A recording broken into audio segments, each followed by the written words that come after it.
Natal teeth या neonatal teeth, specially जब छोटे बच्चों को गर्भ के टाइम से ही या जन्म के टाइम से अगर मुंह में कोई दांत हो, ये अधिकतर केसेस में नीचे का ही दांत होता है। एक दांत होना और भी ज़्यादा कॉमन है, अनुवांशिक भी है, इसको बहुत सारे भ्रांतियां भी हैं कि ये ऐसा है या वैसा है कुछ चीज़ें, लेकिन ऐसा कुछ भी नहीं है।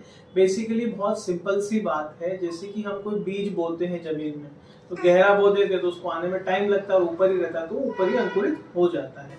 तो वैसे ही जो डेंटल फॉलिकल होती है जिसमें दांत बन रहा होता है, वो ऊपर होने की वजह से ये कई बार 1000 में से या 2000 में से एक बच्चे को हमें ऐसे देखने को मिल जाता है।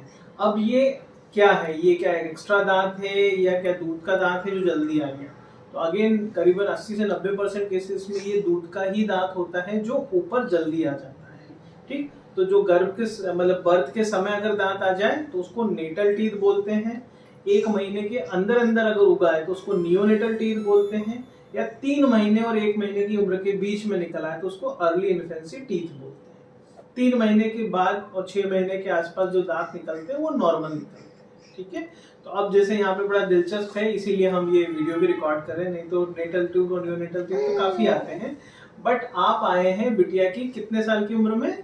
7.5 months। 7.5 महीने की उम्र है, और अब आप आए हैं तो मैं ये जानना चाह रहा हूँ कि अभी ऐसा क्या रहा जिस वजह से आपने डिसाइड किया?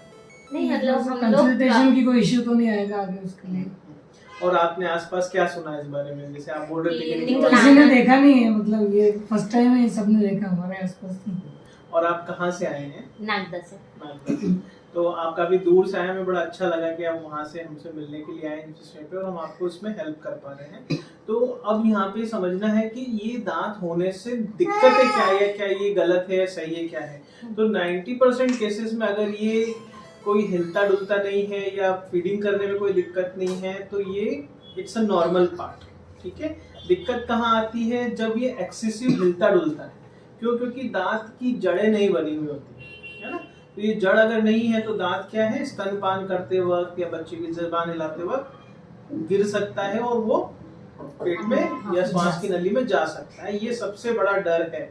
इस वजह से पीडियाट्रिशियन मैक्सिमम पेशेंट्स को रेफर करते हैं और हम उनको अगर हमें हटाना होता है तो हटाते हैं। लेकिन उसी समय पे हमें सबसे ज़्यादा क्या दिक्कत होती है कि अगर वो हिलता डुलता नहीं है तो हम उसको फिर क्या दूसरी चीज देखते हैं कि क्या स्तनपान कराने में माता को कोई दिक्कत तो नहीं हो रही है, जैसे कोई घाव हो गया हो या रेगे फेडे डिसीज है ना। स्पेशली जब बच्चा जुबान स्तन के लिए नीचे लाता है तो जो नीचे की झिल्ली होती है जिसको लिंगुअल फ्रेनुलम बोलते हैं, वो हमारा उसमें छाले पड़ जाते हैं, कट लग जाता है। तो उस वजह से भी बच्चे को दिक्कत होती है, कई बार सफेद सफेद फफूंदी टाइप का जमा हो जाता है। तो ये भी बहुत देखने वाली बात है, इसको गूगल पे सर्च कर सकते हैं, रेगे फेडे डिसीज। ठीक है, तो ये 2 कारण हो गए। तो ये 2 मुख्य कारण है जिन वजह से बच्चों के दांत या जो नवजात बच्चों के दांत हटाने की बात होती है। पर आपके केस में और ये केस डिफरेंट है। क्यों? क्योंकि आप 7.5 महीने का सफर तय करके आए हो और आपको कोई दिक्कत नहीं है, मतलब दांत हिल भी नहीं रहा था, कोई बात नहीं, दांत आपको भी माता को भी कोई दिक्कत नहीं दिया उसने, ना कोई घाव किया और ना ही बच्चे को भी कोई घाव हुआ। तो इसका मतलब ये एब्सोल्युटली नॉर्मल कंडीशन में ऐसी दांतों को निकालने की सलाह नहीं दी जाती है ना। फिर से दोहराऊं, ऐसे दांतों को सलाह निकालने की नहीं दी जाती। क्यों? क्योंकि ये हमारे दूध के दांत हैं। अच्छा। ये हमें 6 साल तक काम आएंगे, तो इन्हें बचाना है।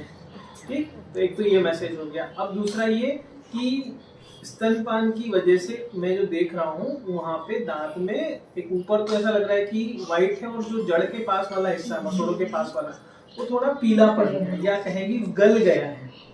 तो ये है अर्ली चाइल्डहुड के लिए से ये चिंता की बात है। अब क्या होता है, जब बच्चा दूध पीता है तो वो पूरे जब वो है, और बच्चों को तो आप मसूड़े वगैरह की साफ करने की आदत होती नहीं है ज़्यादा।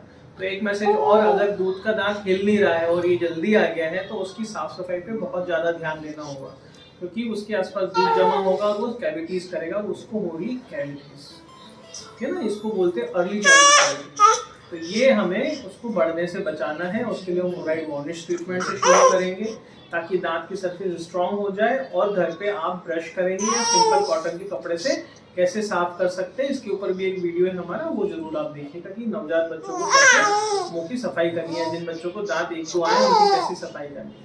तो ये कुछ बताने लायक है। दांत निकालने की इस केस में मेरे हिसाब से कोई जरूरत नहीं। ठीक है, तो एक तो निश्चिंत हो जाइए। ठीक।